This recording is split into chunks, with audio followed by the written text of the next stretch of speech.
अस्सलाम वालेकुम। अच्छा जी, क्लास थोड़ी लेट हो गई हमारी, ये नेट के कनेक्शन की वजह से। चलें, लास्ट टाइम जो है वो हमने बात की थी, जो लास्ट हमारा लेक्चर हुआ था मोल्स का, उसमें हमने relative atomic mass, relative molecular mass, relative formula mass, ठीक है, और इसके अलावा परसेंटेज कॉम्पोजिशन, ये सारे टॉपिक्स जो है वो हमने डिस्कस किए थे। ठीक है, तो जिस तरह से मैंने आपसे कहा था कि हमने इसको पार्ट्स में डिवाइड किया है, तो वो पहला पार्ट हमारा कंप्लीट हो गया। अब यह है कि आज हम बात करेंगे मोल्स की, स्पेसिफिकली मोल्स क्या हैं और types of formulas, empirical, molecular formula और कंसंट्रेशन। ठीक है, तो कोशिश करेंगे ये तीनों टॉपिक्स आज हम कवर कर लें और जितने क्वेश्चंस इनसे हो सकते हैं वो क्वेश्चन सॉल्व करें।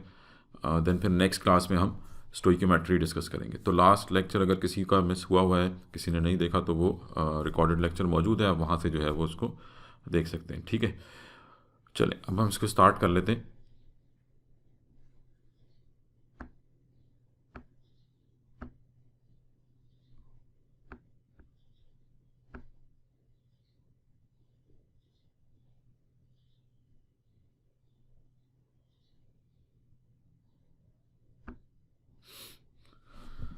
जी बेटा, तो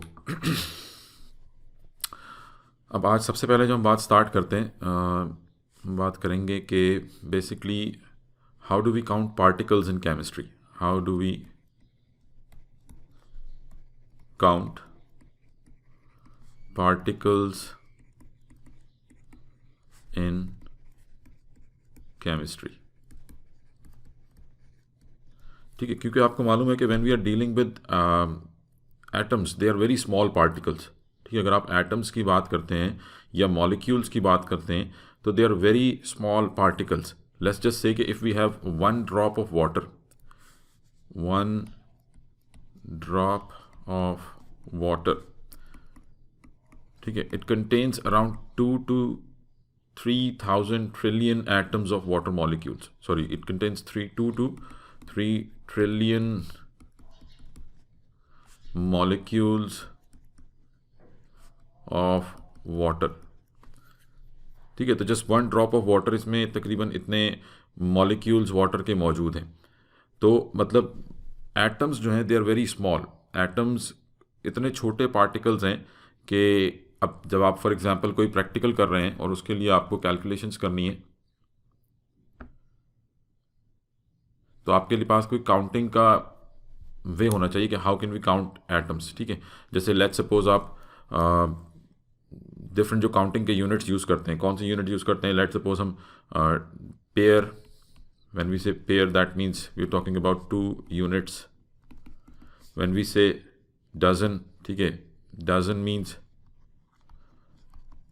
12 यूनिट्स। इसी तरीके से पेपर के लिए जब आप पेपर काउंट करते हैं तो रेम 500 यूनिट्स। ठीक है, बट ये इतने छोटे आप कह लें कि यूनिट्स हैं कि ये आप यानी लेट सपोज अगर हम कहते हैं कि जी 1 डजन ऑफ कार्बन एटम्स, तो that means just 12 carbon atoms. तो 12 कार्बन एटम्स ये काउंट करना बहुत मुश्किल होगा। तो ये इतना छोटे यूनिट हैं, यानी these units are not, these units are not for chemical calculations, are not suitable for chemical calculations, क्योंकि ये इतने स्मॉल यूनिट हैं कि आप काउंटिंग जो है वो सही से नहीं। तो for chemical calculations we need a larger unit. For chemical calculations, for chemical calculations we need a larger unit. ठीक है जी, केमिकल कैलकुलेशंस के लिए आपको लार्ज यूनिट रिक्वायर है, जिसमें आप काफ़ी ज़्यादा क्वांटिटी के अंदर एटम्स या मॉलिक्यूल्स जो हैं वो काउंट कर सकें। तो यहाँ से फिर हमारे पास कॉन्सेप्ट आता है मोल्स का। ठीक है, मोल जो है it is a larger unit of counting. Just simply आप यूँ कह सकते हैं कि it is a larger unit, mole is a larger unit, mole is a larger unit of quantity. ठीक है, जब आप किसी भी चीज़ को काउंट कर रहे हैं तो जैसे डजन यूनिट हो गया, ठीक है, तो लेट सपोज अगर हम ये कह रहे हैं कि 1 dozen of carbon atoms, so 1 dozen of carbon atoms, 1 dozen of carbon that is equals to 12 atoms of carbon, ठीक है, 1 ream of carbon atoms that is equals to 500 atoms of carbon, and इसी तरीके से 1 mole, if we say 1 mole of carbon, so 1 mole of carbon that is equals to 6.02 into 10 raised to power 23 atoms of carbon, ठीक है। तो मोल जो है ये just counting का यूनिट है, क्वांटिटी आप देख रहे हैं इसमें कि कितनी क्वांटिटी आ रही है, ठीक है, how many atoms we have. So because dozen या रिम जो है वो हमारे लिए सूटेबल नहीं थे कैलकुलेशंस के अंदर, सो वी यूज्ड मोल, ठीक है। तो 1 mole of carbon that is equals to 6.02 into 10 raised to power 23, and this number is known as Avogadro's number, this number is known as Avogadro's number. And now we can see that this is a very large number. 1 mole, that means कि we have 6 million atoms. अगर आप just ये इसको zero सारे लगाते हैं यहाँ पे तो आगे 21 ज़ीरोज़ जो हैं वो आ जाएंगे, तो ये काफ़ी बड़ा नंबर हो गया, ठीक है, अनकाउंटेबल नंबर एक तरह से आप कह लें। तो अब कोई भी एलिमेंट है आपके पास, let's say if we have carbon, इसी तरीके से if we have 1 mole of nitrogen, 1 mole of nitrogen, that would be 6.02 into 10 raised to power 23 atoms of nitrogen, ठीक है। 1 mole of helium,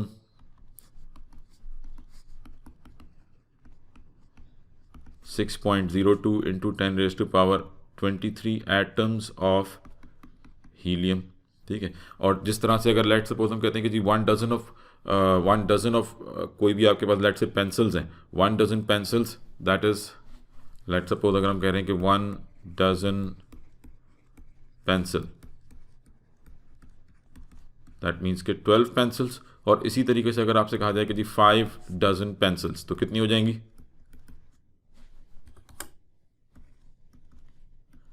12 into 5 that would be 60, ठीक है। तो ये just आपने मतलब 5 टाइम्स इसको कर दिया, एक डजन में अगर 12 पेंसिल्स हैं तो that means 5 dozen that would be 60 pencil. Same इसी तरीके से अगर हम कह रहे हैं कि 1 डजन ऑफ और 1 mole of helium that is equals to 6.02 into 10 raised to power 23, तो अगर हमसे कहा जाए कि जी 2 moles of helium, 2 moles of helium, तो that would be 2 into 6.02 into 10 raised to power 23 atoms, and that becomes 12.04 into 10 raised to power 23 atoms of helium। और अगर हम इसको स्टैंडर्ड फॉर्म में लिखें तो डेसिमल जो है वो फर्स्ट नॉन ज़ीरो डिजिट के बाद आएगा विच इज़ 1, तो ये हो जाएगा 1.204 इंटू, इसको आपने एक डिजिट कम किया है, पावर बढ़ा देंगे 10 raised to power 24 atoms of helium।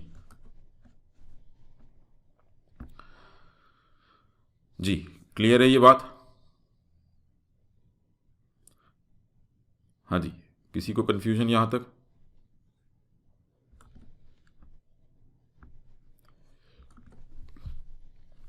ठीक है, ऐसे ही मैं कहूँ कि जी let's suppose 3.5 moles of iron, जी how many atoms would be present in 3.5 moles of iron?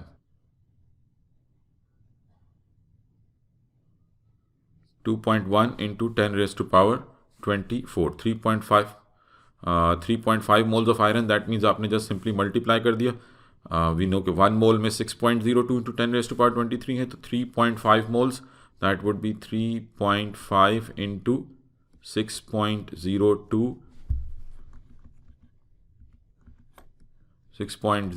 into 10 raised to power 23, ठीक है। तो ये आपके पास आंसर आ रहा है 2.1 into 10 raised to power 24 atoms of iron. तो दैट मीन्स कि जस्ट आपको ये मालूम होना चाहिए कि 1 मोल में कितने एटम्स हैं, उसके बाद आपसे फिर कितने भी जो है वो क्वांटिटी बढ़ा के की जाए, वी जस्ट नो हमारे पास जो एक सिंपल जो कन्वर्जन यूनिट आ गया दैट इज़ के 1 1 mole of any element, 1 mole of any element, that is equals to 6.02 into 10 raised to power 23 particles. ठीक है, तो कोई भी एलिमेंट है इसके 1 मोल में आपके पास हमेशा इतने पार्टिकल्स होंगे, and this number is known as Avogadro's number. This is Avogadro's number. ठीक है, तो ये जस्ट सिंपल आपको ध्यान में रखना है कि 1 मोल में इतने पार्टिकल्स होंगे। अच्छा, अब पार्टिकल्स जो हैं इसमें थोड़ा सा एक चीज़ आप ध्यान में रखेंगे कि particles it could be atoms, particles it could be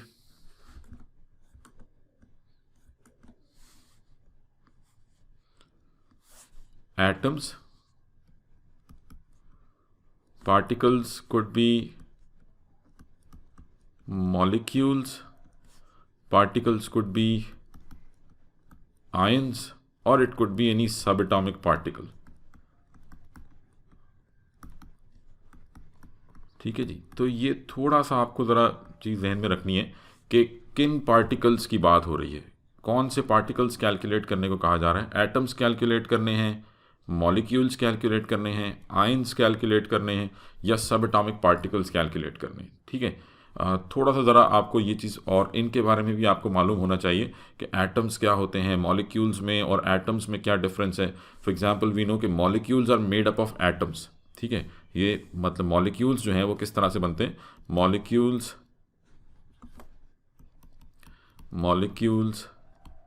are made from chemical combination of atoms. जब एटम्स केमिकली कंबाइन होते हैं तो क्या बनते हैं, मॉलिक्यूल्स बनते हैं। ठीक है, एंड देयर आर सर्टेन, अब नॉर्मली जो है वो, अच्छा मॉलिक्यूल्स फिर आपके पास 2 टाइप के हैं। There are 2 different types of molecules. या तो आपके पास होमोन्यूक्लियर मॉलिक्यूल्स होंगे या हेट्रोन्यूक्लियर मॉलिक्यूल्स होंगे।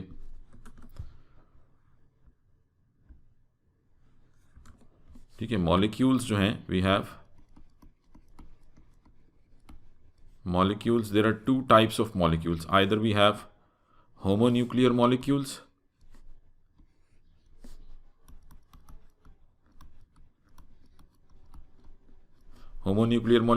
or heteronuclear molecules। तो जी बिल्कुल, होमोन्यूक्लियर मॉलिक्यूल्स में क्या आ गए, hydrogen, nitrogen, oxygen, fluorine, chlorine, bromine, iodine. ठीक है, ये सब क्या है, दीज आर होमोन्यूक्लियर मॉलिक्यूल्स। ठीक है, तो ये जो होमोन्यूक्लियर मॉलिक्यूल्स हैं दे रिप्रेजेंट एलिमेंट्स। ठीक है, ये किसको रिप्रेजेंट करते हैं, दे रिप्रेजेंट एलिमेंट्स। ये एलिमेंट्स को रिप्रेजेंट करते हैं। Homonuclear molecules they represent elements, and heteronuclear molecule let's say carbon dioxide, water, different atoms से मिलकर बन रहे हैं। Water, glucose C6H12O6, methane CH4। ठीक है, इसी तरीके से hydrazine N2H4। So these are heteronuclear molecules, and heteronuclear molecules they represent compounds. ये कंपाउंड को रिप्रेजेंट करते हैं। ठीक है, तो molecules either they are representing elements और they are representing compounds. They are made up of atoms. Atoms homonuclear, they are made up of same type of atoms. Homonuclear made from same type of atoms, same type of atom, and heteronuclear they are made of different type of atoms, different atoms। ठीक है, तो अब let's say if I ask you कि जी bromine molecule is made up of how many atoms, bromine molecule is made up of how many atoms? One bromine, it is made up of how many atoms are there in one bromine molecule? 2। ठीक है, तो it is made up of, although they both are same, but to make a bromine molecule we need 2 atoms, so it is made up of 2 atoms of bromine। And इसी तरीके से अगर आपसे कहा जाए कि जी how many atoms make one molecule of hydrazine, 6, ठीक है, 6 atoms, total 6 atoms, and out of those 6 2 are nitrogen, 2 nitrogen and 4 hydrogen, ठीक है। तो मॉलिक्यूल्स जो हैं they are made up of atoms, ये चीज़ ध्यान में रखिएगा, molecules are made up of atoms. अब इससे मैं थोड़ा सा ज़रा इसको आगे लेके चलता हूँ। लेट्स से मैं कहता हूँ कि जी calculate the number of atoms in 1 mole of hydrazine. Calculate the number of atoms in 1 mole of hydrazine.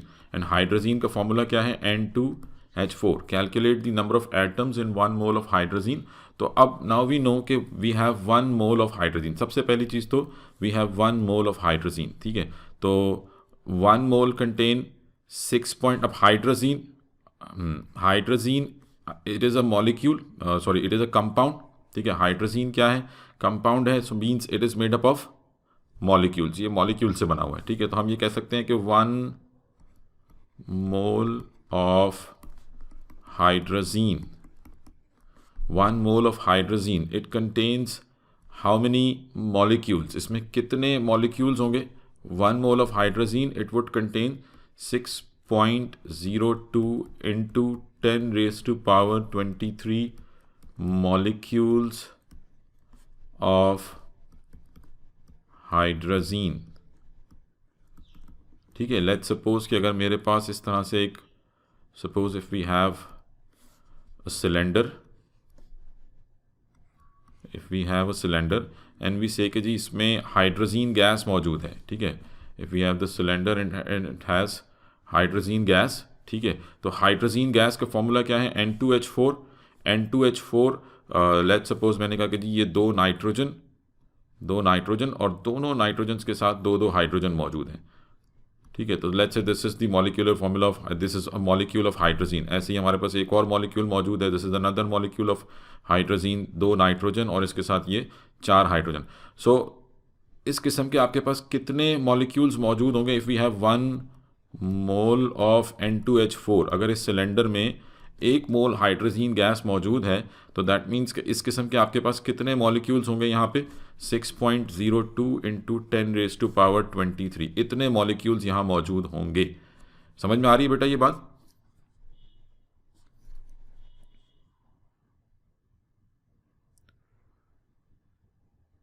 हाँ जी, इज इट क्लियर?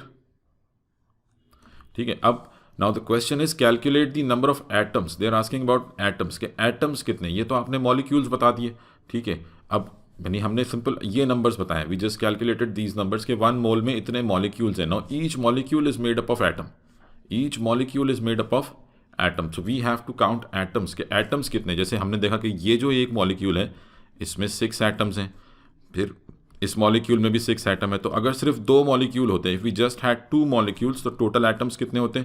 12 एटम्स होते। But we have 6.02 into 10 raise to power 23 molecules of hydrazine, so now we have to convert them into atoms. तो each molecule of hydrazine has 6 atoms, each molecule of hydrazine has 6 atoms. तो इतने molecule में कितने atoms होंगे?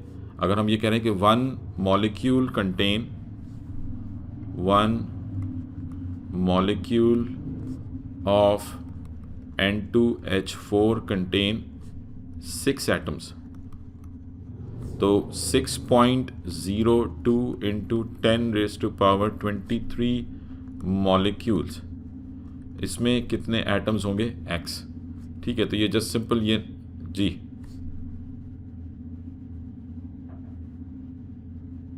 Molecule बोलता तो मतलब अगर सिर्फ यहाँ पे ये क्वेश्चन में अगर सिर्फ यहाँ पे कहते हैं कि calculate the number of molecules, तो फिर तो आपने 1 मोल, बस ये आपके पास आंसर आ गया, 1 मोल में बताने ना हमें, ठीक है ना। तो फिर 1 मोल में कितने मॉलिक्यूल्स होते हैं? 1 मोल में 6.02 into 10 raise to power 23 molecules होंगे, ठीक है, if they are just asking calculate the number of molecules, अगर यहाँ एटम्स की जगह पे मॉलिक्यूल्स होता इन 1 मोल, तो वो तो आपने जस्ट 1 गो में आंसर दे दिया कि 1 mole of hydrogen contains that much molecule, 6.02 into 10⁻23 molecules. But because we need to know the atoms, तो आपने कहा जी मॉलिक्यूल तो इतने हैं ना, each molecule is made up of atom. तो 1 molecule contains 6 atoms, so that much molecule, इसमें कितने एटम्स होंगे, 6.02 इंटू 10⁻23 मल्टीप्लाई बाय 6, ये 6 से जाके मल्टीप्लाई हो गया. तो जो भी आपके पास आंसर आ रहा है 6 into 6.02 into 10⁻23 atoms, this would be atoms. जी क्लियर है ये बात? हाँ जी बेटा, ये समझ में आ रही है बात? मतलब जस्ट सिंपल ध्यान में रखें कि molecules are made up of atoms, molecules are made up of atoms. तो पहले अगर मतलब let's say whenever they are asking for atoms and you have given a compound, तो पहले आप मॉलिक्यूल्स में जाएंगे, देन मॉलिक्यूल्स से एटम्स. लेट्स सपोज एक और क्वेश्चन देख लेते हैं. Suppose if we have this question के calculate the number of atoms of carbon in 0.5 moles of glucose. Calculate the number of atoms of carbon in 0.5 moles of glucose, C6H12O6. Now glucose is a compound and we know that 1 mole of glucose, 1 mole of glucose contain how many molecules?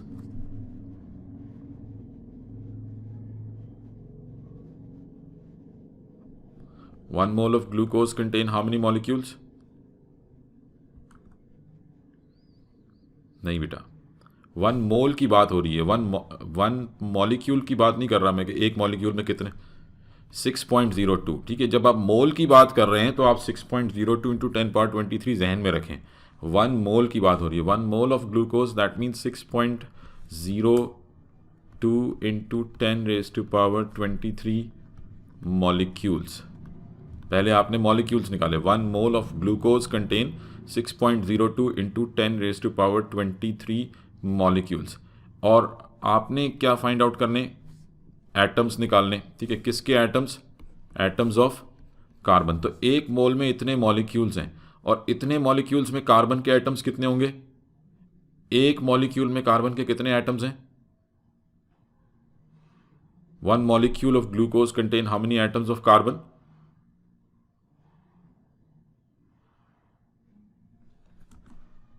6. ठीक है जी. 1 molecule contain, ये just we have this formula here, एक molecule में कितने atoms हैं? 6. तो if we have 6 atoms of carbon in 1 molecule, तो in 6.02 into 10⁻23 molecules we have 6 multiply by 6. ठीक है, आपने जैसे इसको मल्टीप्लाई बाय 6 कर दिया तो we get the number of atoms of carbon. 6.02 into, यानी मॉलिक्यूल्स को आपने 6 से मल्टीप्लाई किया, you get the number of atoms in 1 mole of glucose. But we need to know the number of atoms in 0.5 moles. So if 1 mole contains 6.02 into 10⁻23 multiply by 6, तो 0.5 moles इसमें कितने होंगे ये हमें फाइंड आउट करना है. So this number ये just जाके इससे मल्टीप्लाई हो जाएगा. So that would B 0.5 into 6.02, x would be 0.5 into 6.02 into 10⁻23 multiply by 6, तो जो भी आंसर आएगा. जी क्लियर है ये?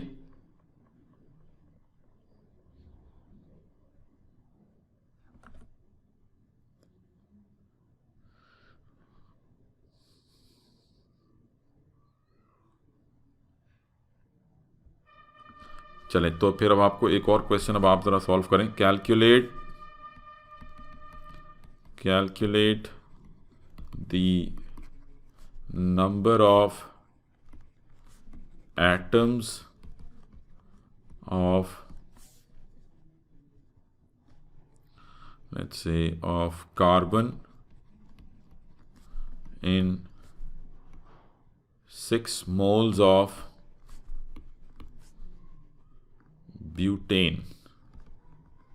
The formula of butane is C 4H10। चलें, ये आपने कैलकुलेट करना है, ज़रा जल्दी से कैलकुलेट करें। Calculate the number of atoms of carbon in 6 moles of butane.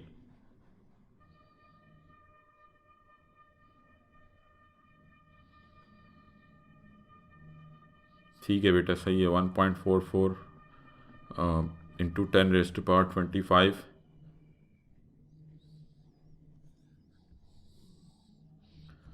ठीक है जी। 6 moles of butane. Butane 6 moles में आपने number of atoms of carbon calculate करने हैं, तो वी नो कि 1 mole of butane, 1 mole of butane C4H10, how many molecules 1 mole of butane would have? 6.02 into 10⁻23 molecules. ठीक है, ये 6.02 into 10 molecules into 10⁻23 molecules in 1 मोल। और बिकॉज हमें find out करने एटम्स, तो एक मोल में कितने, एक मॉलिक्यूल में कितने एटम्स हैं? 4। 1 molecule of butane contain 4 atoms of carbon.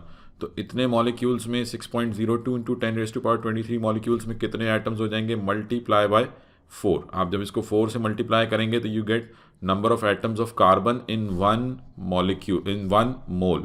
In 1 mole, 1 mole of butane contain 6.02 into 10⁻23 multiplied by 4. ये तो आ गया आपके पास number of atoms of carbon in 1 mole of butane. But we need number of atoms of carbon in 6 moles. तो 6 moles of butane में कितने atoms of carbon होंगे? X। तो 6 जाके सिंपली इससे मल्टीप्लाई हो जाएगा, तो X would be equal to 6 into 6.02 into 10⁻23 multiply by 4, that would be 1.44 into 10⁻25 atoms of carbon। जी क्लियर है ये? इसमें कोई कंफ्यूजन?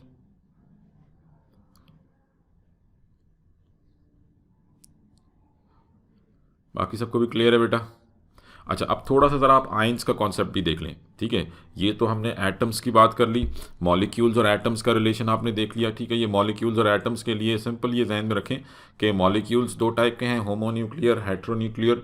ठीक है, molecules are made up of atoms. तो जब भी आपके पास कोई कोवलेंट कंपाउंड है, I hope everyone knows covalent compound, whenever we have a covalent compound, ठीक है, and you have given the number of moles of that covalent compound, तो first you have to count the molecules, then फिर आप उसको atoms में convert करेंगे। ठीक है, तो whenever we have a covalent compound, because compound 2 type के ना, तो चलें इसको भी हम जो है वो नोट कर लेते हैं कि कंपाउंड आपके पास 2 टाइप के हैं।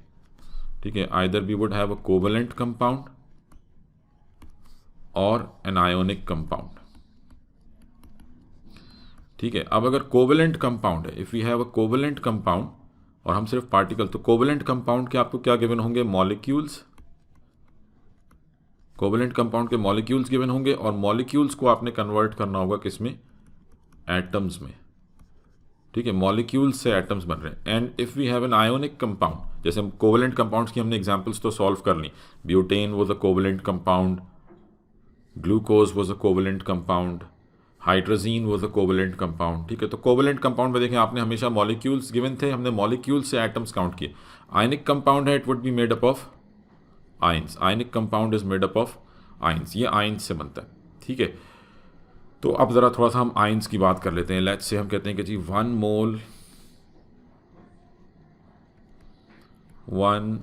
मोल ऑफ सोडियम,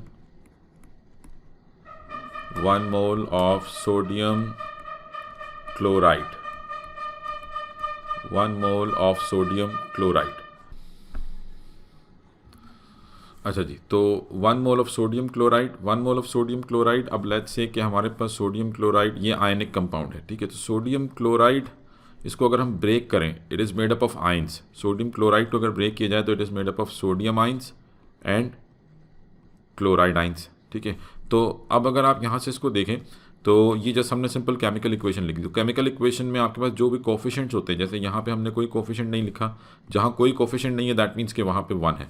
तो 1 यानी basically this is 1 mole of NaCl, it makes 1 mole of, या it is made up of 1 mole of sodium ions and 1 mole of chloride ions. तो 1 mole of sodium chloride is made up of 1 mole of sodium ions and 1 mole of chloride ions. तो in total आप यूँ कह सकते हैं कि 1 mole of sodium chloride contains how many moles of ions? 1 mole of sodium chloride contains how many moles of ions? 2. ठीक है जी. 1 mole of sodium chloride contains 2 moles of ions. 1 mole of sodium ion and 1 mole of chloride ions. आपके पास 1 mole sodium ion है और 1 mole chloride ion है, तो 1 mole of sodium chloride contains 2 moles of ions. It has total 2 moles of ions. ठीक है. तो अब अगर लेट्स से मैं आपसे कहूँ कि जी calculate the number of moles, या आप कहें कि calculate the number of ions in 1 mole of sodium chloride. Sodium chloride के 1 मोल में नंबर ऑफ आइंस काउंट करने हैं आपने. चले ये आंसर बताएं मुझे, क्या आंसर हो सकता है? Calculate the number of ions in 1 mole of sodium chloride. Calculate the number of ions in 1 mole of sodium chloride. नहीं बेटा, देखिए अभी बताया मैंने 1 mole contain 2 moles of ions. हाँ जी, 1.2 into 10 raised to power 24, because 1 mole of sodium chloride, अभी हमने देखा कि 1 mole of sodium chloride, it contains 2 moles of ions. ठीक है, 1 mole of sodium chloride contain 2 moles of ions. इसमें 2 moles हैं because 1 mole from sodium ions and 1 mole from chloride ions. तो 2 moles of ion and 1 mole, एक mole में कितने particles हैं? 6 into 10 raised to power 23. 1 mole, that is Avogadro's number. ठीक है, तो एक मोल में 6, तो अगर 2 moles हैं तो कितने ions होगा? 2 into 6.02 into 10 raised to power 23, that is 1.2 into 10 raised to power 24 ions. Total number of ions इतने हो गए. क्लियर है ये बात?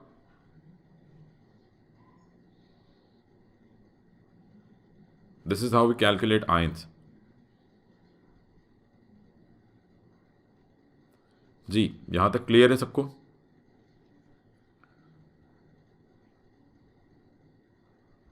चलें, इसका एक क्वेश्चन देता हूं, आपने सॉल्व करना है. Calculate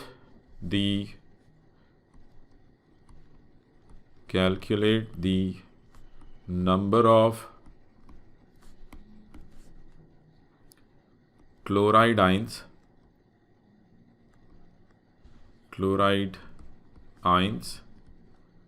in 0.25 moles of magnesium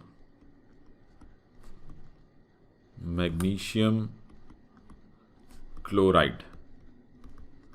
Calculate the number of chloride ions in 0.25 moles of magnesium chloride. Calculate the number of chloride ions in 0.25 moles of magnesium chloride. Calculate the number of chloride ions in 0.25 moles of magnesium chloride. जी, और किसी ने solve किया है इसे? देखिए, ionic compound के लिए सबसे आसान तरीका क्या है कि आप पहले उसको ब्रेक करके देख लें. मैग्नीशियम क्लोराइड को आप डीकम्पोज करके देखें कि इसमें कितने मैग्नीशियम आइंस हैं और कितने क्लोराइड आइंस हैं. मैग्नीशियम क्लोराइड का फॉर्मूला क्या है? MgCl2. जब आप इसको डीकम्पोज करेंगे तो we get 1 mole of magnesium ions and 2 moles of chloride ions. So that means ke whatever is the number of moles of magnesium chloride we have, if we have 1 mole of magnesium chloride, we get 2 moles of chloride ions, because chloride ion की बात हो रही है ना. तो अगर magnesium भी देखना चाहें तो 1 मोल ऑफ मैग्नीशियम आइंस, तो 1 mole of magnesium chloride gives 2 moles of chloride ions. मतलब जितने भी मैग्नीशियम क्लोराइड के मोल्स हैं, क्लोराइड उसके डबल होंगे. यहाँ से हमें पता लग गया 1 mole gives 2 moles and we have 0.25 moles. तो 1 mole gives 2 moles.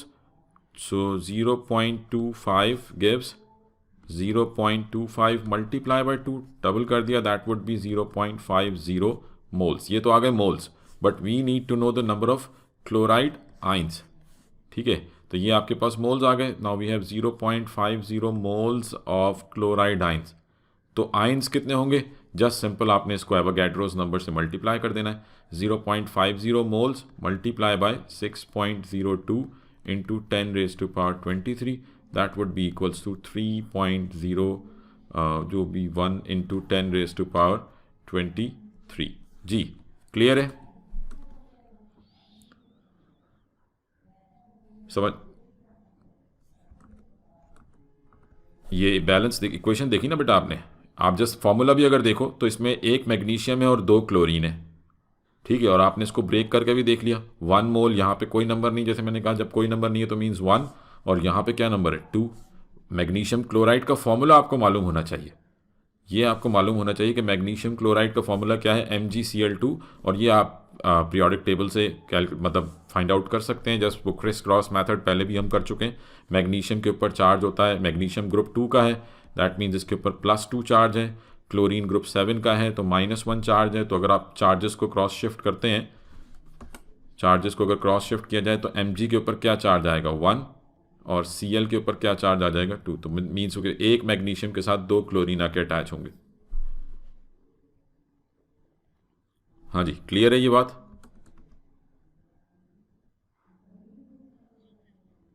ठीक है जी। तो ये हमने जस्ट सिंपल देख लिया कि अगर आयंस हैं तो आयंस को किस तरह से काउंट करना है, ठीक है। ये थोड़ा सा काउंटिंग जो है बस इसको ध्यान में रखें कि एटम्स को किस तरह से काउंट करना है, मॉलिक्यूल्स को किस तरह से काउंट करना है, आयंस को किस तरह से काउंट करना है। मॉलिक्यूल्स से एटम्स में जाना है तो फर्स्ट आपको मॉलिक्यूल्स निकालने होंगे, यानी आपके पास कंपाउंड के मोल्स गिवन हैं, पहले मॉलिक्यूल्स फाइंड आउट करें, देन मॉलिक्यूल्स से एटम्स निकालेंगे, जैसे हमने ऊपर वाली कैलकुलेशंस में किया। और आयनिक कंपाउंड है तो जस्ट डायरेक्ट आप देख लें कि जो आपका आयनिक कंपाउंड है उसमें आयंस कितने हैं, और फिर उन आयंस को एवोगैड्रोस नंबर से मल्टीप्लाई कर दें। अगर मॉलिक्यूल गिवन है तो मॉलिक्यूल के लिए आपने जस्ट सिंपल क्या किया कि पहले आपने देख लिया कि आपके पास जितने भी मोल्स हैं उसमें मॉलिक्यूल्स कितने हैं, और फिर उसको जो है वो नंबर ऑफ एटम्स से मल्टीप्लाई कर दिया कि एक मॉलिक्यूल में इतने एटम्स हैं तो इतने मॉलिक्यूल्स में कितने एटम्स होंगे। ये आपने इस तरह की कैलकुलेशंस करनी होंगी, ठीक है। तो मैं आपको एक वर्कशीट भी जो है वो इसकी सेंड करूंगा एक पार्टिकल्स की प्रैक्टिस के लिए, तो ये आप खुद से ज़रा एक दफ़ा प्रैक्टिस कीजिएगा। यहाँ तक बात क्लियर है सबको? इसमें किसी को कोई question?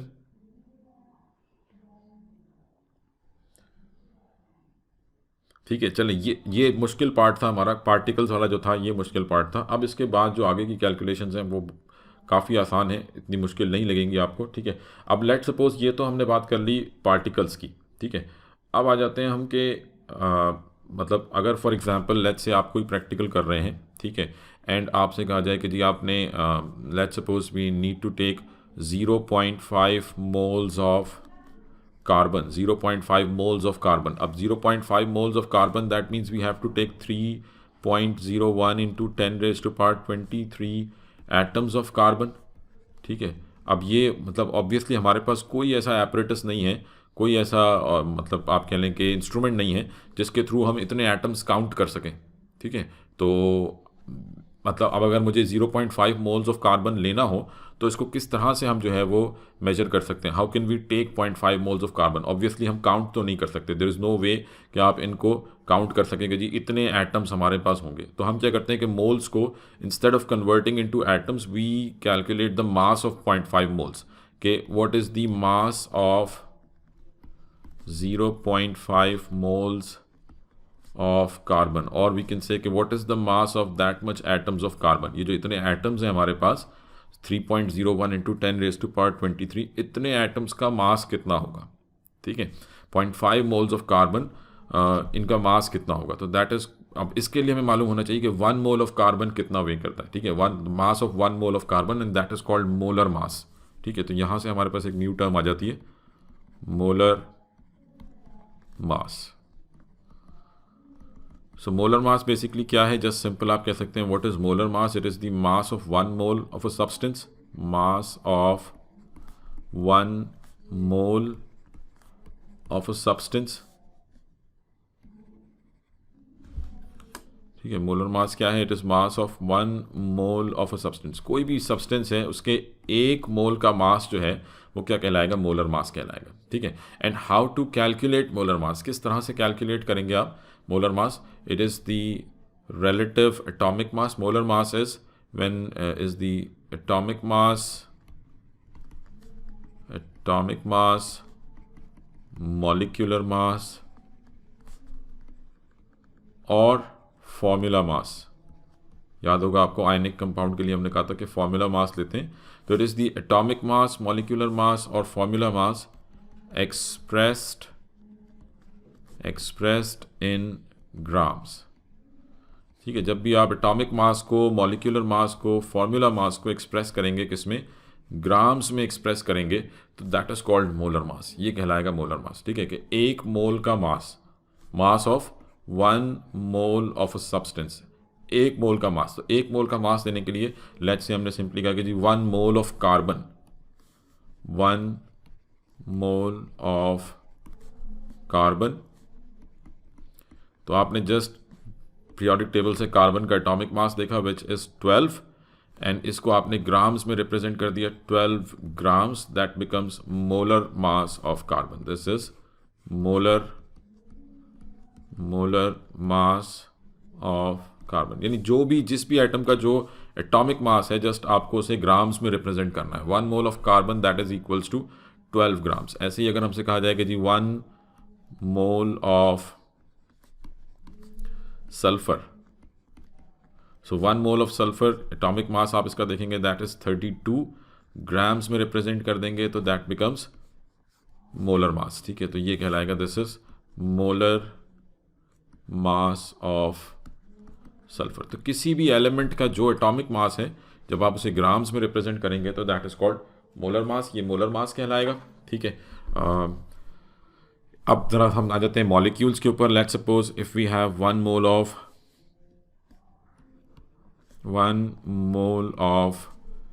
Let's suppose carbon dioxide. ठीक है, अब कार्बन डाइऑक्साइड मॉलिक्यूल है, तो इसके लिए आप क्या करेंगे, इसके एटम्स को ऐड, इनके एटॉमिक मासेस को ऐड करेंगे। कार्बन का एटॉमिक मास 12 प्लस ऑक्सीजन का एटॉमिक मास 16, और कितने ऑक्सीजन है, 2।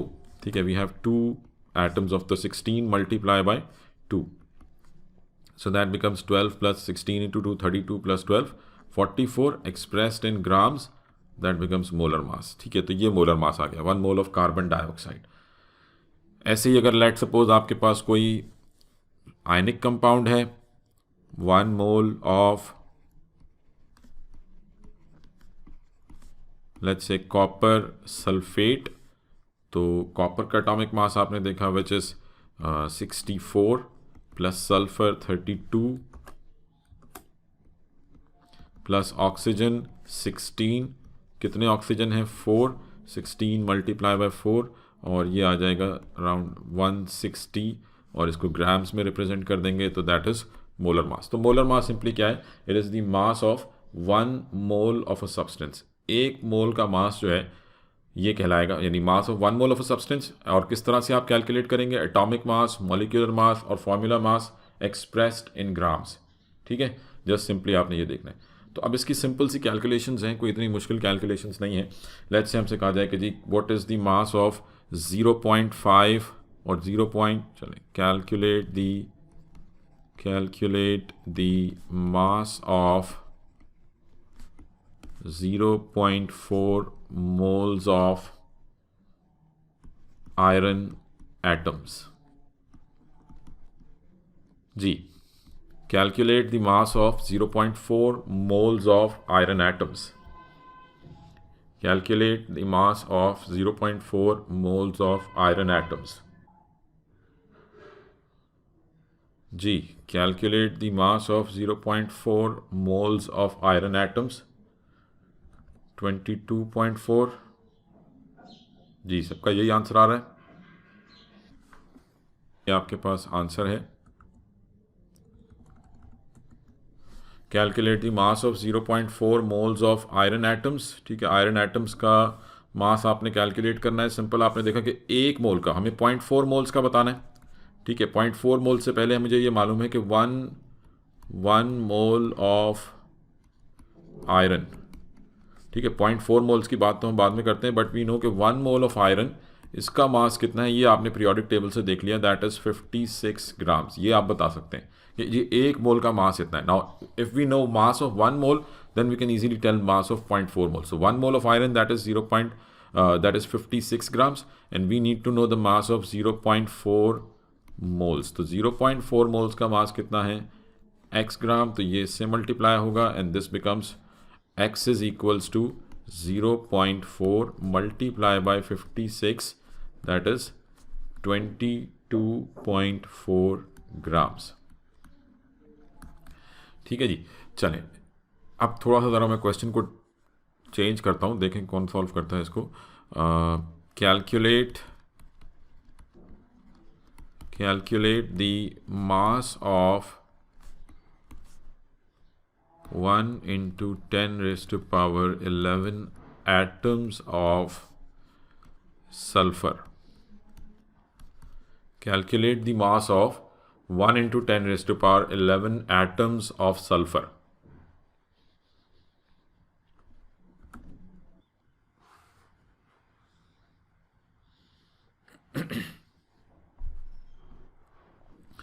अच्छा बेटा, अब इसमें क्या है कि आपने सबसे पहले क्या किया, हमारे पास गिवन क्या है, आपने सबसे पहले ये देखना है कि गिवन क्या है और रिक्वायर्ड क्या है। तो calculate the mass find out करना है। ठीक है, दिस इज रिक्वायर्ड। गिवन क्या है, number of atoms of sulphur, atoms of sulphur given है। ठीक है, ये गिवन है। अब इसमें आपने जस्ट सिंपल ये ध्यान में रखें, एक छोटे से मतलब चीज़ ध्यान में रखनी है कि जो भी चीज़ गिवन है आपने गिवन को कन्वर्ट करना है रिक्वायर्ड में। बट अगर गिवन मोल्स में नहीं है तो कोशिश करें पहले गिवन को कन्वर्ट करें मोल्स में और फिर मोल्स से जो भी रिक्वायर्ड एंटिटी है वो फाइंड आउट करें। इससे आपका कैलकुलेशन आप डायरेक्ट भी सॉल्व कर सकते हैं, बट ये है कि अभी क्योंकि स्टार्ट है तो बेहतर ये है कि आप इसको इस तरह से गिवन को पहले मोल्स में कन्वर्ट करें, क्योंकि मोल्स का रिलेशन आपको मालूम है। तो गिवन को मोल्स में कन्वर्ट करें और मोल्स को रिक्वायर्ड अमाउंट में। तो हमारे पास एटम्स गिवन है, पहले हम ये देख लेते हैं कि इतने एटम्स सल्फर के मोल्स कितने होंगे। ठीक है, तो सल्फर के यानी ये जो हमारे पास गिवन एटम्स हैं ये कितने मोल्स के बराबर होंगे। तो अब मुझे ये मालूम है, मतलब ये तो नहीं पता कि 1 into 10 raised to power 11 atoms is equals to how many moles, but हमें ये मालूम है कि सल्फर के एक मोल में कितने एटम्स होंगे। सल्फर क्योंकि एलिमेंट है, ठीक है, तो 1 mole of sulphur contains how many elements, sorry 1 mole of sulphur contain how many atoms.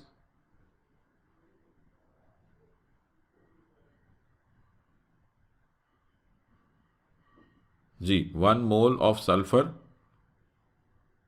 That is equals to how many atoms.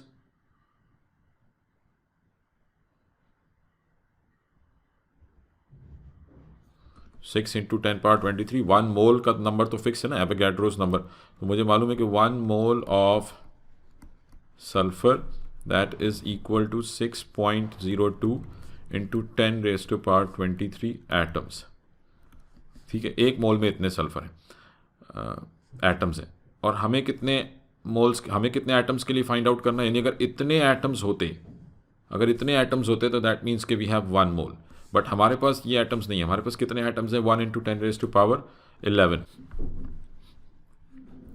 ठीक है जी, तो आपके पास है 1 into 10 raised to power, तो अगर 6.02 into 10 raised to power 23 atoms that means के 1 mole, but we have 1 into 10 raised to power 11 atoms.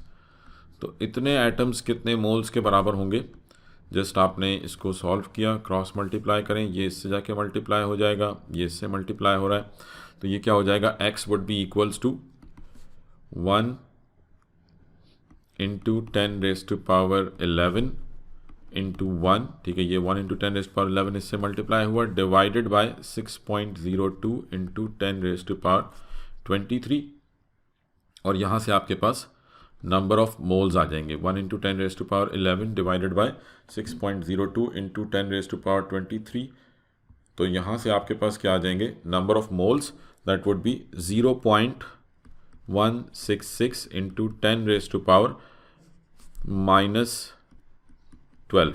ठीक है, ये क्या आ गए आपके पास, मोल्स, ये मोल्स आ गए, ये मोल्स हमने कैलकुलेट कर लिए। यहाँ तक बात समझ में आ रही है बेटा?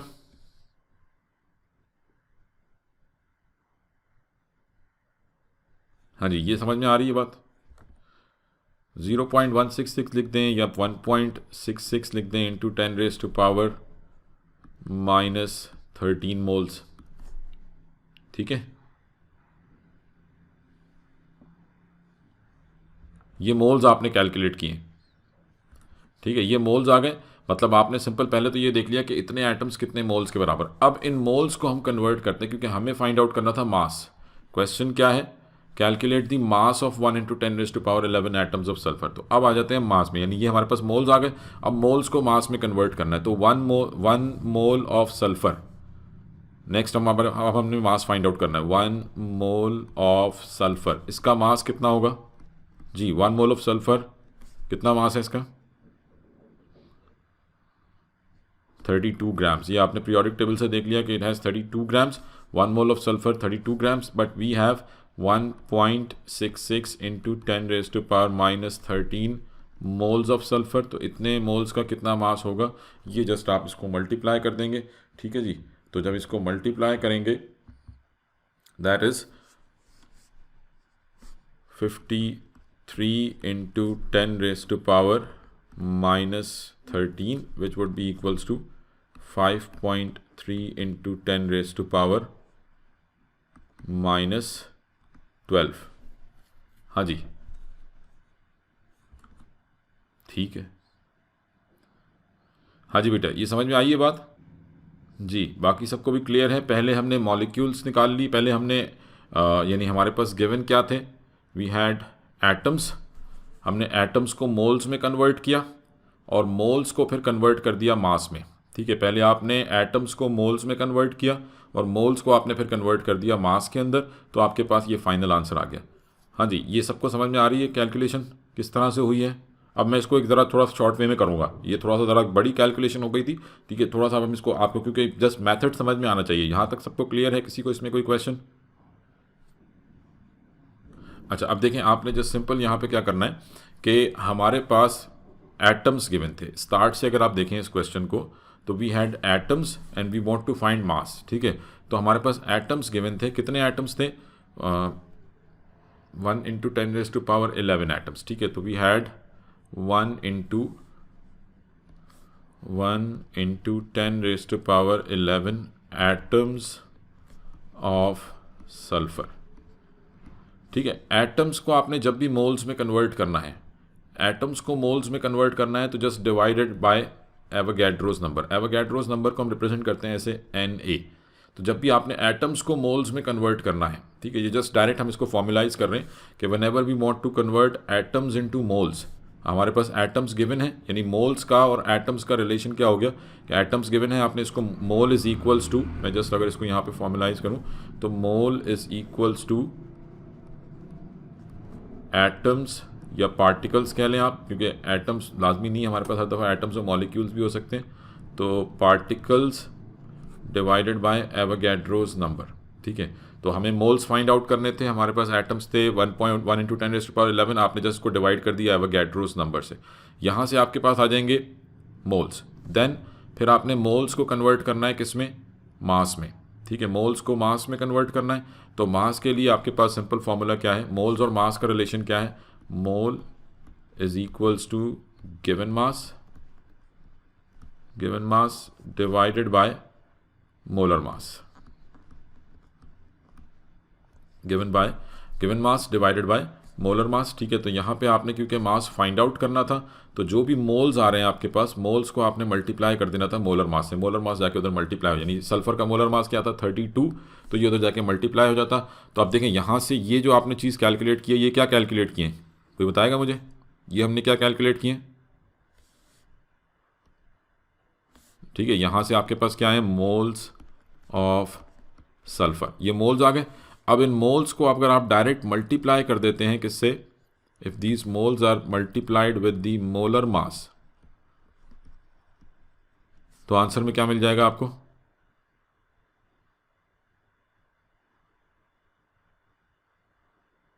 यानी आपने पहले एटम्स को एवोगैड्रोस नंबर से डिवाइड किया, मोल्स आए और मोल्स को आपने मोलर मास से मल्टीप्लाई कर दिया, तो क्या मिलेगा,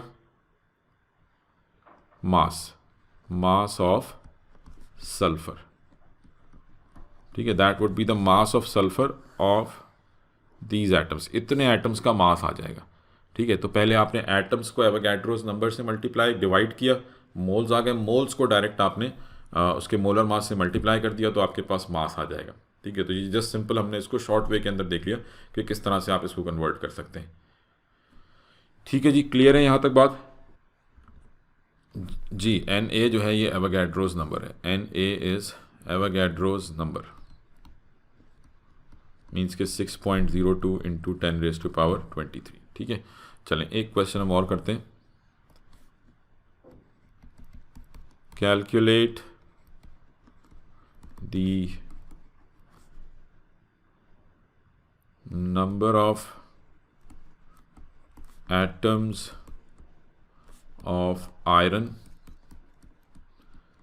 that weighs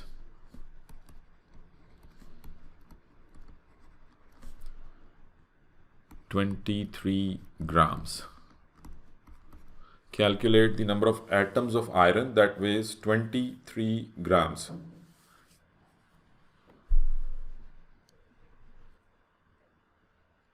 जी, 2.48 इंटू 10⁻23। ठीक है, सही है जी। ठीक है, चलें इसको देख लें यहाँ पे 23 ग्राम्स। अब now we have grams given. ठीक है, ग्राम्स गिवन है और फाइंड क्या करने हैं, नंबर ऑफ एटम्स, ये रिक्वायर्ड है। तो दैट मीन्स के first we have to convert grams into moles and then moles into atoms. तो ग्राम्स को मोल्स में कन्वर्ट करने के लिए क्या करेंगे, 23 ग्राम्स, इसको मोल्स में कन्वर्ट करने के लिए क्या करेंगे जी, डिवाइड करेंगे किससे, मोलर मास से। ठीक है, ये जैसे अभी हमने यहाँ पे फॉर्मूला दिया था कि ग्राम्स को मोल्स में कन्वर्ट करना है तो मोल इज़ इक्वल्स टू, आपके पास मास गिवन है, आप इसको मोलर मास से डिवाइड कर देंगे। ठीक है, तो मास गिवन है तो मोलर मास से डिवाइड कर दें, और आयरन का मोलर मास क्या है 56, तो 23 divided by 56 which is the molar mass. ठीक है, तो 23 divided by 56 that is equals to 0.5 moles. यहाँ से आपके पास आ गए मोल्स। अब इन मोल्स को आपने कन्वर्ट करना है किसमें, एटम्स में। तो मोल्स को एटम्स में कन्वर्ट करना है तो आगे नेक्स्ट स्टेप क्या होगा, मोल्स को एटम्स में कन्वर्ट करना, अगला स्टेप क्या होगा, एवोगैड्रोस नंबर से मल्टीप्लाई कर देंगे, मल्टीप्लाई बाय एवोगैड्रोस नंबर। यानी देखें हर दफ़ा आपने पहले डिवीजन करनी है देन मल्टीप्लिकेशन है। पिछले वाले क्वेश्चन में भी देख लें, आपने जब एटम्स गिवन थे तो एवोगैड्रोस नंबर से डिवाइड किया था, देन मोलर मास से मल्टीप्लाई कर दिया था। जब मास गिवन है तो मोलर मास से डिवाइड करेंगे और फिर एवोगैड्रोस नंबर से मल्टीप्लाई कर देंगे। तो 0.5 moles multiply bye Avogadro's number, जो भी आपके पास 2.48 या 47 इंटू 10⁻, जो भी पावर आ रही है कितनी, 10⁻23, ये आपके पास एटम्स आ गए। ठीक है, तो हर कैलकुलेशन में जहाँ भी आपके पास ग्राम्स टू एटम्स हैं या एटम्स टू ग्राम्स हैं, एटम्स हैं तो पहले एवोगैड्रोस नंबर से डिवाइड करेंगे, फिर मोलर मास से मल्टीप्लाई करेंगे। मास है तो पहले मोलर मास से डिवाइड करें, देन एवोगैड्रोस नंबर से मल्टीप्लाई करेंगे। ये जस्ट सिंपल ये दो स्टेप्स हैं। ठीक है, क्लियर है बेटा ये बात? चलें अब एक थोड़ा सा क्वेश्चन और इसको चेंज करते हैं। लेट्स सपोज क्वेश्चन है calculate the number of electrons in 10 grams of ammonia gas. Calculate the number of electrons in 10 grams of ammonia gas. चलिए मैं इधर इसको सॉल्व कर रहा हूँ। Calculate the number of electrons in 10 grams. ठीक है, अब मास गिवन है हमारे पास, मास गिवन है and we have to find particles, but this time particles are number of electrons, subatomic particles हैं। ठीक है, तो we have to find number of electrons. Calculate the mass, calculate the number of electrons in 10 grams of ammonia gas. तो first of all आपने simply क्या करना है, सबसे पहला स्टेप क्या होगा, स्टेप बाय स्टेप ज़रा मुझे बताएं, पहला स्टेप क्या करेंगे आप? चलें भी चेक कर लेते हैं आंसर, बट सबसे पहले आप क्या करेंगे, मोल्स निकालेंगे। मोल्स निकालने के लिए क्या करेंगे, 10 को डिवाइड कर देंगे किससे, इसके मोलर मास से। अमोनिया गैस का मोलर मास कितना है, अमोनिया गैस का फॉर्मूला है NH3, नाइट्रोजन का atomic mass 14, hydrogen 3 that is 17। तो 10 डिवाइडेड बाय 17 ये मोलर मास, इसको डिवाइड करेंगे, यहाँ से मिल जाएंगे मोल्स। कितने मोल्स आ रहे हैं 10 डिवाइडेड बाय 17,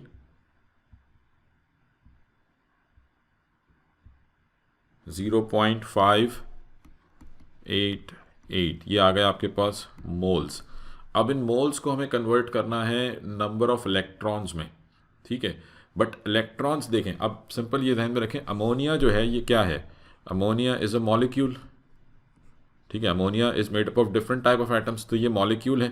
तो मॉलिक्यूल, जिस तरह हम मॉलिक्यूल से एटम में जाने के लिए पहले मॉलिक्यूल निकालते थे, पहले हम इन मोल्स को कन्वर्ट करते हैं मॉलिक्यूल्स में, कि मॉलिक्यूल्स कितने हैं हमारे पास, 0.588 मोल्स, इसमें मॉलिक्यूल्स कितने होंगे। तो इसको मॉलिक्यूल्स में कन्वर्ट करना है, तो क्या करूं,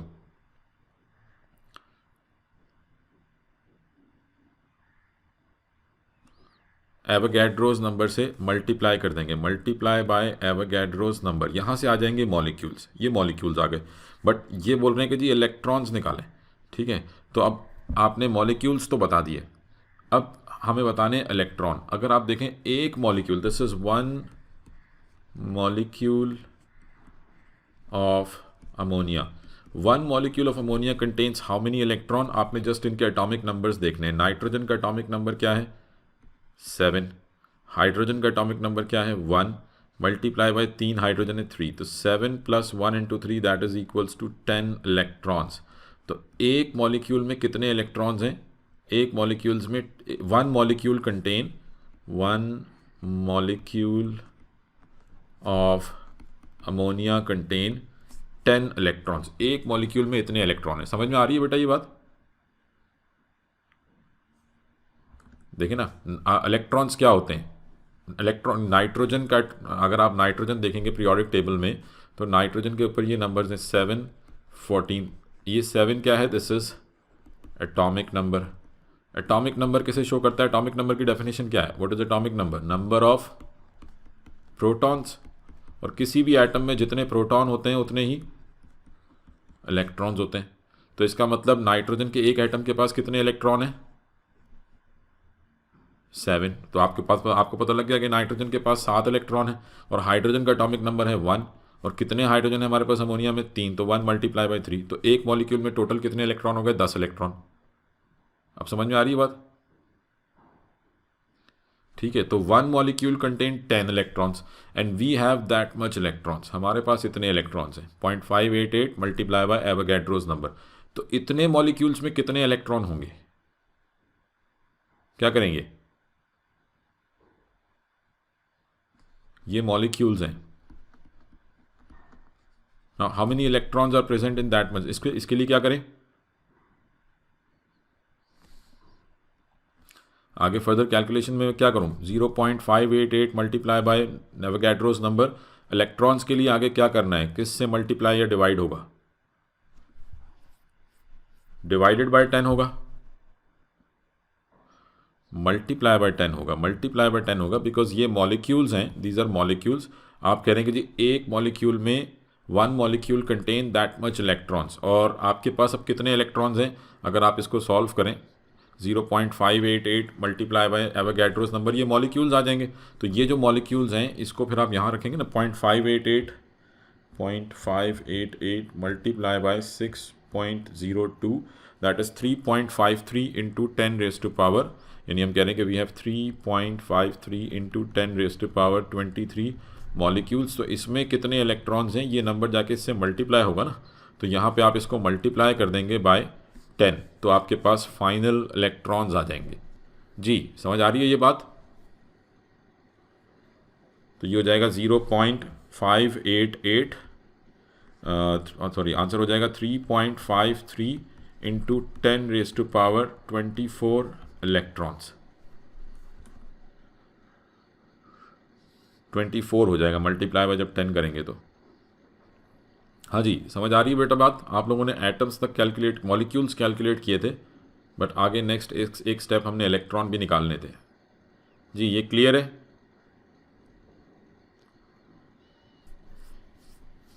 ठीक है, चलें एक क्वेश्चन और करते हैं।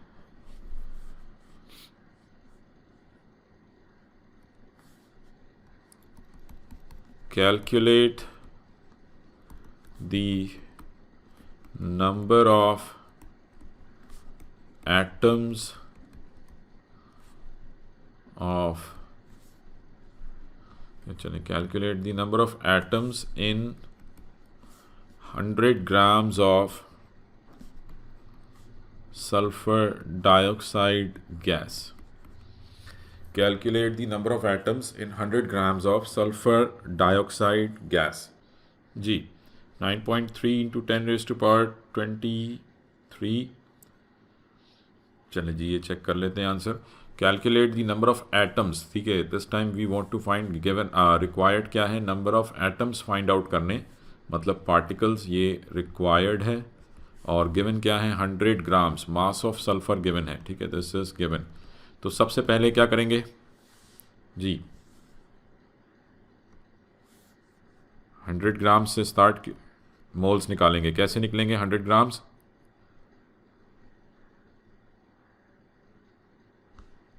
जल्दी जल्दी बताते हैं।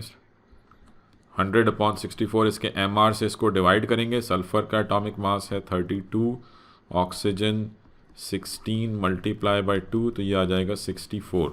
तो 100 डिवाइडेड बाय 64, यहाँ से हमारे पास क्या आ जाएंगे मोल्स। 100 डिवाइडेड बाय 64 ये आपके पास आ जाएंगे मोल्स 1.56। तो ये आपने 1.56 ये मोल्स आ गए, ठीक है, ये आपने मोल्स कैलकुलेट कर लिए। नेक्स्ट मोल्स को किस में कन्वर्ट करना है,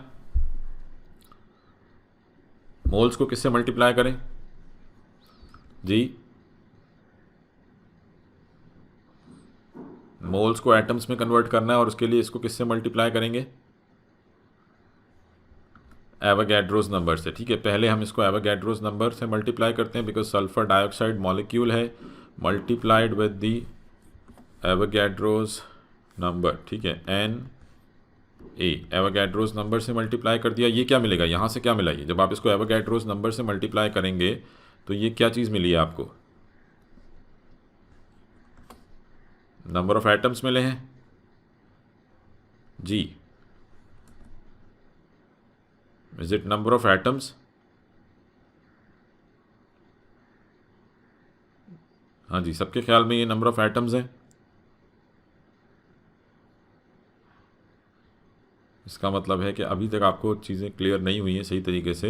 बेटा सल्फ़र डाइऑक्साइड ये क्या है, मॉलिक्यूल है, SO2 it is made up of molecule, it is made up of different atoms, तो ये मॉलिक्यूल है। तो जब आप इसको एवोगैड्रोस नंबर से मल्टीप्लाई करते हैं, ये मास आपने किसका लिया था, सल्फ़र डाइऑक्साइड का, तो यहाँ से आपको क्या मिलेंगे, these are molecules of sulphur dioxide, ये सल्फ़र डाइऑक्साइड के मॉलिक्यूल्स हैं।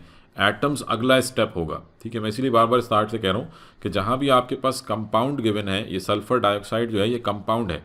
कंपाउंड में पहले जब आप एवोगैड्रोस नंबर से, whenever we multiply the number of moles of a compound, this is the moles of sulphur dioxide which is a compound. तो जब भी आप किसी कंपाउंड के मोल्स को एवोगैड्रोस नंबर से डायरेक्ट मल्टीप्लाई करते हैं, ठीक है, ये नोट कर लें अपने पास कि व्हेन वी मल्टीप्लाई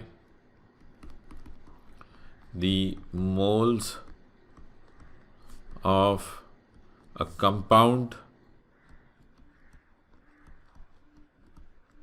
और a diatomic element, जो मैंने आपको ऊपर लिखवाए थे diatomic element कौन से हैं, और a diatomic element, when we multiply the moles of a compound और a diatomic element किसके साथ, with एवोगैड्रोस नंबर। जब भी आप किसी कंपाउंड या डायटोमिक एलिमेंट के मोल्स को एवोगैड्रोस नंबर से मल्टीप्लाई करेंगे तो वी गेट मॉलिक्यूल्स, हमेशा मॉलिक्यूल्स मिलेंगे, ये याद रखें, मॉलिक्यूल्स मिलेंगे। एटम्स अगला स्टेप होगा, ये कंपाउंड के मोल्स थे, कंपाउंड के मोल्स को जब आप एवोगैड्रोस नंबर से मल्टीप्लाई करते हैं तो वी गेट मॉलिक्यूल्स, ठीक है। अब इसको एटम्स में कन्वर्ट करना है। एटम्स के लिए to count atoms, to count atoms we have to calculate or we have to find the number of atoms in one molecule के एक मॉलिक्यूल में कितने एटम्स हैं। तो ये आपके पास मॉलिक्यूल्स ऑफ सल्फर डाइऑक्साइड आ गए ना। अब अगर आप जस्ट देखें सल्फर डाइऑक्साइड का फॉर्मूला क्या है, SO2। तो एक मॉलिक्यूल में कितने एटम है सल्फर डाइऑक्साइड के, एक मॉलिक्यूल में कितने एटम्स हैं, how many molecules are there, how many atoms are there in one molecule of sulphur dioxide. एक मॉलिक्यूल में कितने एटम्स हैं,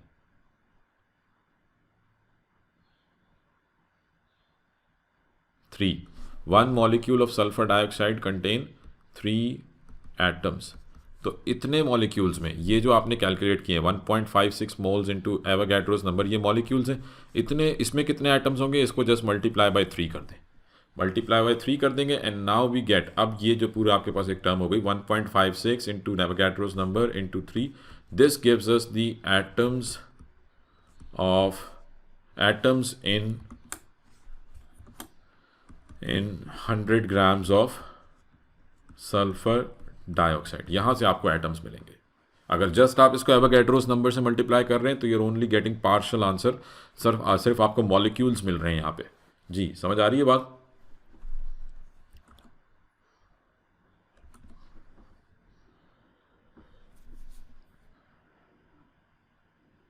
ठीक है जी। तो अब ये चीज़ ध्यान में रखें कि जहाँ भी आप कंपाउंड के मोल्स को या डायटोमिक एलिमेंट के मोल्स को मल्टीप्लाई करते हैं एवोगैड्रोस नंबर से तो आपको मॉलिक्यूल्स मिलेंगे। तो फिर उसके आगे आपको एक स्टेप और करना पड़ेगा। तो एक क्वेश्चन अब हमें और करना होगा इसमें,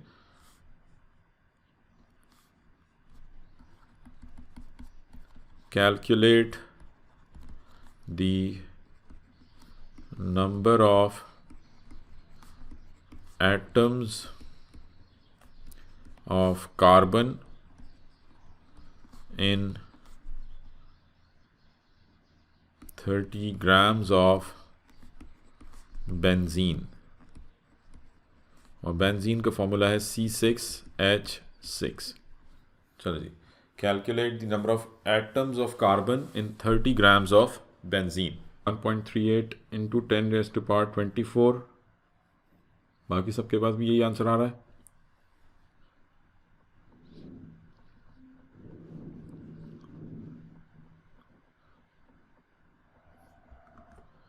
ठीक है, अब मैं इसको इधर सॉल्व कर लेता हूँ, चेक कर लें आप। तो we have 30 grams of benzene. तो first we have to convert it into moles. तो 30 ग्राम्स को किससे डिवाइड करेंगे, 78 which is the molar mass of benzene. Carbon 12 multiply by 6, hydrogen 1 multiply by 6, 78। तो 30 ग्राम्स डिवाइडेड बाई 78, यहाँ से आ जाएंगे moles. कितने मोल्स आ रहे हैं,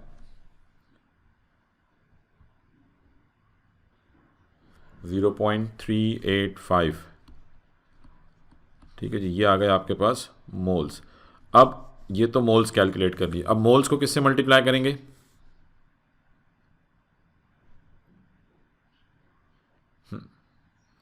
ठीक है, क्योंकि हमें एटम्स फाइंड आउट करने हैं तो पहले हम इसको कन्वर्ट करेंगे, क्योंकि बेंजीन इज़ अ कंपाउंड।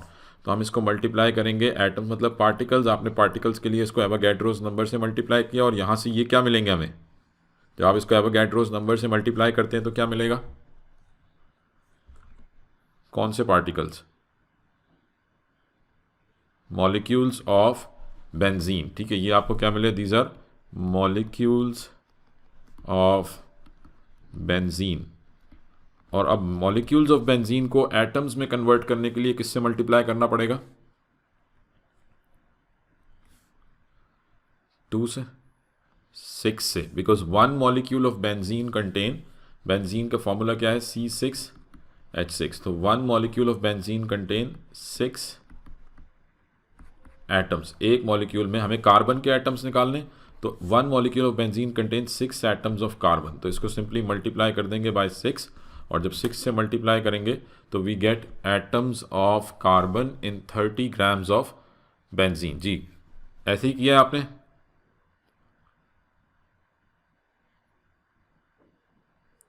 ठीक है, जिन्होंने ऐसे नहीं किया, आप समझ में आ गई ये बात। तो तो फिर वो आंसर सही नहीं होगा बेटा। हाँ, ये तो मैं खुद क्वेश्चंस तो खुद से लिखवा रहा हूँ ना, ये कोई मैं कोई पहले सॉल्व किए हुए नहीं, ये तो मैं जस्ट प्रैक्टिस के लिए लिखता जा रहा हूँ और सॉल्व कर रहे हैं। इसीलिए मैं यहाँ पे सॉल्व करता हूँ ताकि आप देख लें कि आपने मेथड सही यूज़ किया या नहीं किया। आंसर क्या आ रहा है इस मेथड से अगर करें तो क्या आंसर आ रहा है?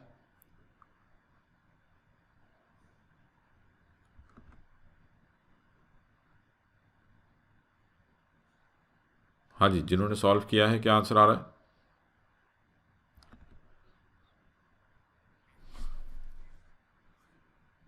1.38 इंटू 10⁻²⁴।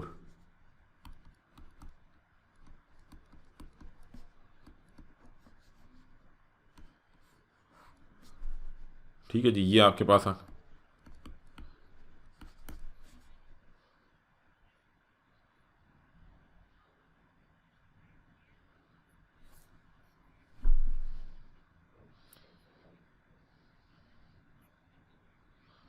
ठीक है, तो वो आप मेथड दूसरा जो चेंज करो ना बेटा, तो वो जाहिर सी बात है फिर वहाँ से आ जाएगा आंसर। ठीक है, जब आप कंपोजिशन से करोगे। बट हम यहाँ पे इसको इस तरह से ये मेथड समझ में आ गया आप?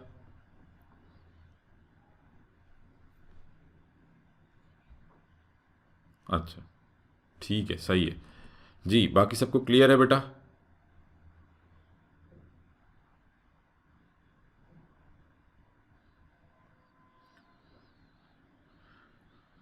ठीक है जी, तो चलें अब ये है कि मैं इसको थोड़ा सा समराइज़ कर देता हूँ। अब तक जो बात हो गई काफ़ी, इसमें आज मैंने कुछ सोचा था कि आगे हम बात करेंगे, बट ये है कि हम ये एटम्स पार्टिकल्स में ही आज रहे हैं। बस ये है कि चलें नेक्स्ट टाइम मैं इंशाल्लाह कोशिश करूँगा वीक में ही एक और क्लास रखूँगा ताकि हम ये इसको इस वाले पार्ट को कंप्लीट कर लें। ठीक है, तो आज जो आपने सिंपल देख लिया, मोल्स को हमने मोल्स की कन्वर्जन देखी किस में, मास में, और मोल्स को कन्वर्ट किया किस में, पार्टिकल्स में।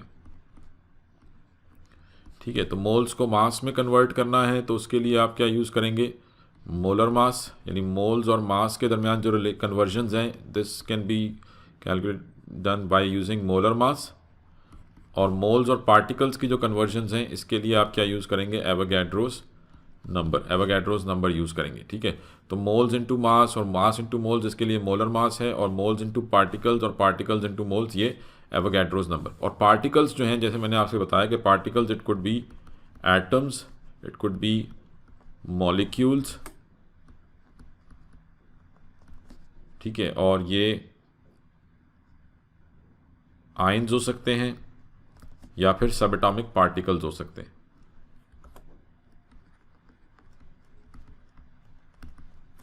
ठीक है, अब सिंपल ये ध्यान में रखें कि जब भी आप मॉलिक्यूल्स, यानी अगर आपकी कोई भी आपके पास कंपाउंड हो, जैसे ये नोट मैंने आपको यहाँ लिखवा दिया था कि अगर आपके पास कोई कंपाउंड है या डायटोमिक एलिमेंट है और आप उसको मल्टीप्लाई कर रहे हैं, उसके मोल्स को मल्टीप्लाई कर रहे हैं किसके साथ, एवोगैड्रोस नंबर के साथ, तो आपको क्या मिलेंगे, मॉलिक्यूल्स मिलेंगे। ठीक है, कोई भी कंपाउंड है या डायटोमिक एलिमेंट के मोल्स हैं और आपने उसको एवोगैड्रोस नंबर से मल्टीप्लाई किया है तो यू गेट मॉलिक्यूल्स। फिर उन मॉलिक्यूल्स को एटम्स में कन्वर्ट करना है तो नंबर ऑफ एटम्स निकालें वन मॉलिक्यूल में।